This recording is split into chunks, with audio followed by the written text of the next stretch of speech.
governo constitucional. Principais características. Constituição de 1934, tá? Primeira característica desse período. O voto. O voto vai ser agora secreto, estendendo-se para as mulheres. Lembrando que ainda não tem direito ao voto analfabetos, mendigos e militares até o posto de sargento. É criada, então, a Justiça Eleitoral. Firma-se os direitos trabalhistas, a exemplo, a jornada de trabalho de 8 horas, indenização em caso de demissão sem justa causa, férias remuneradas, entre outros, tá? Outra característica, a reafirmação e obrigatoriedade do serviço militar, manutenção do federalismo como sistema de governo do país. Porém, o voto para a presidência da primeira vez seria de voto indireto e Vargas então vence, permanecendo no poder. Nesse período de legalidade do governo Vargas, houve intensa agitação social e política no país, com destaque para a atuação de 2 grupos políticos com ideologias diferentes e opostas, os integralistas e aliancistas. Vejamos o primeiro, tá? O primeiro grupo é a Ação Integralista Brasileira, tá? O partido AIB, com tendências fascistas. Seu principal líder era Plínio Salgado e o seu lema era Deus, Pátria e Família.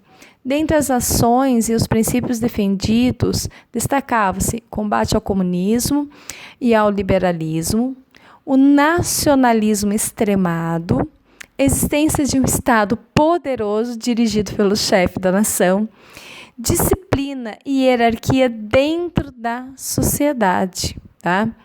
Aí a gente já dá para perceber que é um modelo nazi-fascista, tá?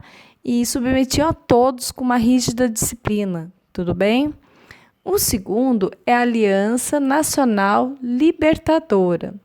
A Aliança Nacional Libertadora tem como principal chefe Luiz Carlos Prestes, tá? Entre eles, ele tem uma ideia totalmente com tendências socialistas, anarquistas e comunistas.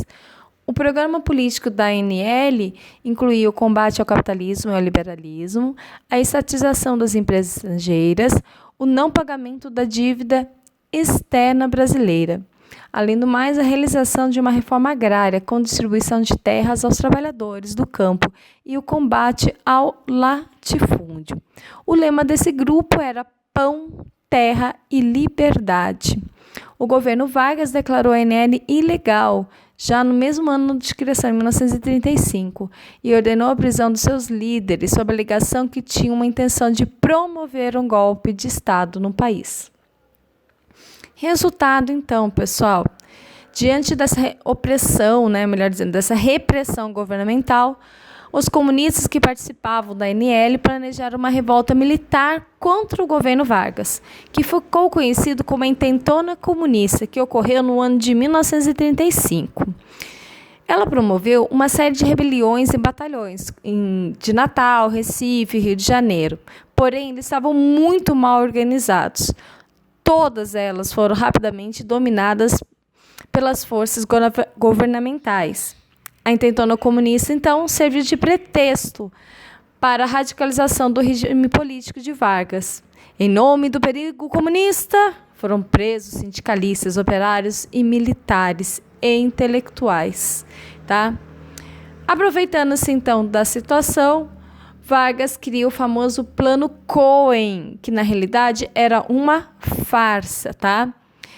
Mais ou menos ali no final de setembro de 1937, Vargas fala assim, começa a anunciar que o Brasil seria atacado por comunistas, que as igrejas iam ter seus santos destruídos, que as casas seriam incendiadas.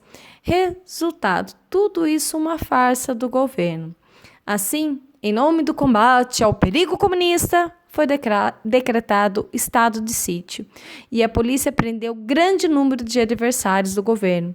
Estava pronto o cenário para a quebra da normalidade constitucional. Resumindo, tá? Vargas, então, aproveita que deveria se ter novas eleições, ele dá esse plano e mantém-se no poder, instaurando assim uma nova fase, uma nova aula. Vamos lá, pessoal.